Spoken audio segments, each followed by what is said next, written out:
자, 반갑습니다. 오늘은 주택관리사 등이란 부분이죠. 80페이지입니다. 자, 우리 주택관리 주체에 관한 사항이 등장을 하죠.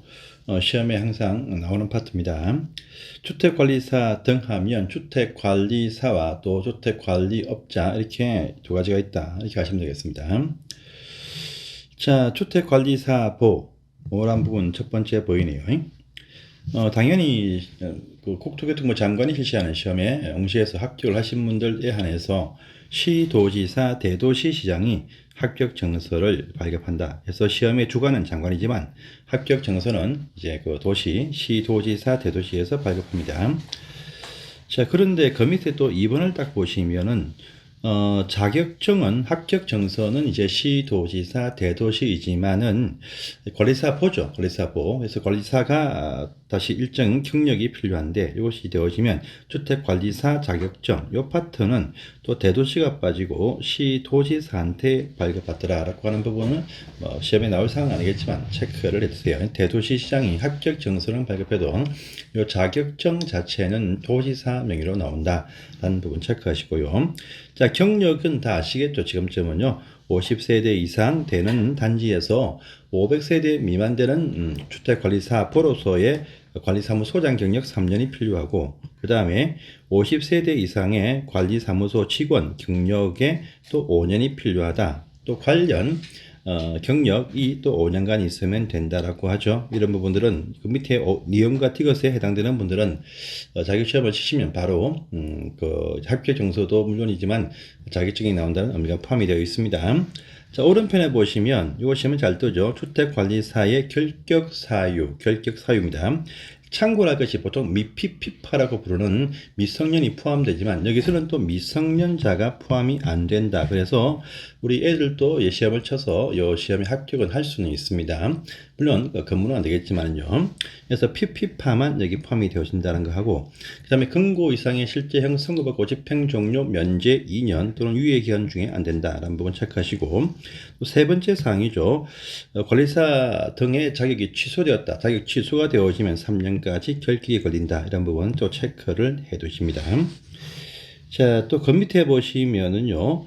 결격 사유 말고 그럼 자격 취소 사유 중에서도 반드시 취소하는 의무적 취소 사유가 여기 또 보이시죠? 이 거짓 부대리 업정 이렇게 저는 부릅니다. 부대리 업정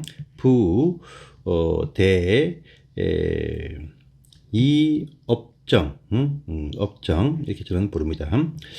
저만의 어떤 특징인데 이 거짓 부정 취득이다 이거 하고요. 그 다음에 자격증은 대여했다. 또 업무 관련해서 금고 이상의 형성고 벌금 말고 금고 이상의 형성고 일대에도 취소된다는 거 하고요. 그 다음에 다른 공동주택이나 오피스텔 등에 이중으로 취업했다는 것이 확인되어지면 그렇다.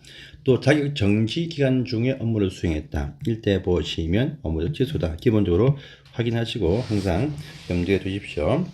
자, 또 본문을 보시면 관리사무소장 편이 등장을 합니다. 소장을. 자, 밑에 보시면 관리사무소장으로 의무적으로 배치해야 되는 주택 단지 등이 보이죠. 배치자가 누구냐 보니까 일단은 자치관리일 때 관리 주체는 관리사무소장이지만은 입주자 대표회의에서 자치관리일 때 소장을 이렇게 배치를 한다. 그 다음에 우리가 입주 전에 입주 초기에 입주 아파트라 부르죠. 관리 업무를 인계하기 전까지 사업자가 관리합니다. 이때도 소장을 배치합니다.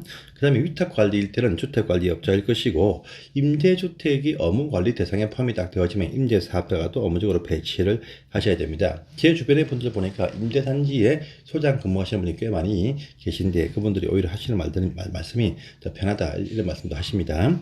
자, 위에 본문을 또 살짝 보시면은요.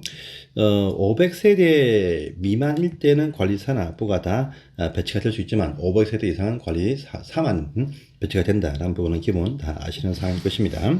자, 밑에 배치할 때 배치 신고를 하시죠.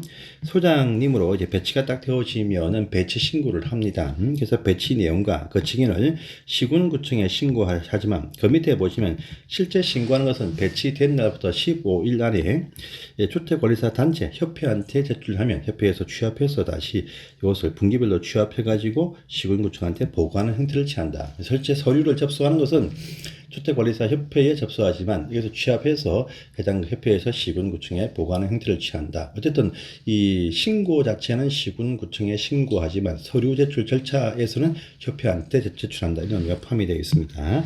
자, 보시고요. 그 다음에 업무편 보시면 큰 이 주의점은 없지만 그 2번 상을 살짝 보시면 먼저 1번부터 보시면요. 이 굵은 글자 보이죠? 장기 수선 계획의 수립은 건설한 사업 주체 시행사가 합니다. 그래서 조정 업무죠. 보통 3년마다 보통 이렇게 조정하는데 이 조정 업무를 수행할 것이고 또 안전관리 계획은요. 이 조정은 물론이고 밑에 있죠. 조정은 물론이고 수립 부분도 같이 합니다. 그래서 안전관리 계획은 수립과 조정이고 장기 수선 계획은 조정 업무다. 이런 부분도 체크하시고요.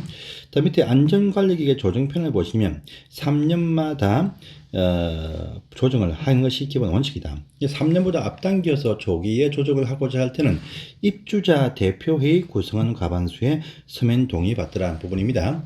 이 뒤에 가시면 장기 수선 계획의 조정 주기 3년 기간 단축할 때는 전체 입주자 과반수의 서면 동의인데 안전관리 계획의 조정은 입주자 대표회의 구성원의 과반수의 서면 동의다. 이런 식의 비교 차이점도 있으니까 체크를 해주세요. 자, 다음 페이지로 갑니다. 81페이지입니다. 자, 관리사무소장의 업무에 부당 간섭을 하지 마라 라는 부분이 보이죠. 실제 근무하시면 상당히 많은 부분에 부당 간섭을 많이 하고 요구도 많이 합니다. 이런 부분이 해설은 안 되지만은 실제는 그렇게 되어지고 있다라고 합니다. 그런 내용이 쭉 뜹니다. 한번 읽어만 보십시오. 그 다음에 2번 사항이죠. 관리사무소장은 입주자 대표회의나 입주자 등이 부당하게 개입하거나 간섭을 하게 되면 그 위반 사실을 중단할 것을 요청을 하는데 이것을 듣지 아니할 때는 이제 시군구청한테 보고해서 사실 조사를 의뢰할 수 있다라는 부분도 체크하십시오. 그러면 시군구청장은 이런 관리사무소장의 의뢰가 있으면 즉시 조사를 할 것이고 부당 간섭이 인정이 되어지면 시정 조치도 물론이지만 그것이 위법사항이면 수사기관에 고발도 할 수 있다라는 부분도 체크하십시오. 그러면 이에 대해서 이제 입주자 대표회의 등은 뭐 해임이라든지 해임 요구라든지 이런 것을 사실상 합니다. 하지만 하지 마라라는 부분이 기본 원칙이다. 이렇게 체크를 해주세요. 자, 오른편에 살짝 보시면 경비원 등의 근로자의 업무편이 또 등장을 합니다. 이 편에서는요, 기본적인 어떤 업무 외에 밑에 보시면 3번 사항이죠. 법령에 위반되는 지시를 하지 말고 업무 외에 부당한 지시를 하거나 명령하지 마라 라는 부분이 있습니다. 체크만 해 두시기를 바랍니다. 자, 다시 본문을 오겠습니다. 본문 5번 상의 시험에 참 잘 뜨죠. 관리사무소장의 손해배상 책임은 항상 시험에 등장은 하지만 쉽게 나오지만 틀릴 이유는 없겠지만 항상 시험에 나오는 사항입니다. 자, 소장으로 근무하실 때 어떤 고의나 과실로 인해서 입주자 등한테 손해 입히면 이에 대한 손해배상 책임이 있습니다. 이걸 위해서 보정을 설정하죠. 보정 설정을 위해서 이제 일정한 정서 등을 제출을 합니다. 이번 사항 중요하겠죠. 일단은 대부분 다 보시면 협회 공제로서 대부분 다 처리합니다. 하지만 보험증권이라든지 또는요 현금으로 공탁도 할 수 있다라는 세 가지가 있습니다. 자, 소장으로 배치가 딱 되어지면 배치되는 그 날에 이런 공탁 등에 가입을 한 서류 등을 제출을 해야 됩니다. 일단은 입주자 대표 회장한테 제출한다. 임대주택이면 임대사업자한테 제출을 합니다.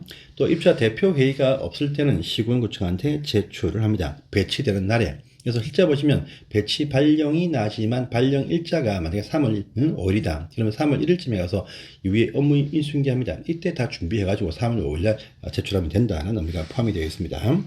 자, 세 번째 사항도 시면 잘 뜨죠. 이럴 경우는 거의 없겠지만 보통 다 협회 공제에 100% 가입합니다. 제일 싸기 때문에. 그런데 현금으로 공탁을 하는 경우가 있어요. 공탁하면 그 소장직에 사임하거나 해임이 되었다 등 또 사망까지 포함되는데 이럴 때 보시면 3년까지 회수를 할 수 없다라고 하는 부분 공탁금일 때만 일합니다. 자, 보시고요. 그 다음에 밑에 5번 사항이죠. 실제 이런 배상 사건이 발생했습니다. 그러면 이제 그 공탁일 때는 현금일 것이고 또 이 보정이나 공제에서는 또 거기서 배상금을 지급을 합니다. 하고 나면 15일 안에 공탁일 때는 그 차익분에 대한 보전일 것이고 또 공제나 보험증권은 재가입을 해야 된다. 15일 이런 부분도 잘 뜹니다. 그러면 제일 잘 뜨는 것이 오른편 제일 밑에 있죠. 보전가입 범위 이것이 시험에 참 잘 뜹니다. 500세대 미만일 때는 3천만 원, 500세대 이상이면은 5천만 원 이상의 보정에 가입하더라. 이런 부분들 간단하지만 시험에 잘 뜨는 사항이다. 이렇게 체크하십시오. 자, 그리고 이제 그 다음 페이지 보시면 82페이지입니다. 이 관리 주체 분들의 교육을 또 실시하죠. 우리가 입주자 대표회의 구성원 교육은요, 시군구청에서 실시합니다. 하지만 관리 주체에 관한 교육은 시도지사급에서 실시한다. 기본 원칙이죠. 그래서 주택관리업자나 관리사무소장으로 배치받은 주택관리업자뿐 아니고 관리사무소장으로 배치를 받은 관리사 등은요, 일정한 시기에 교육을 받아야 됩니다.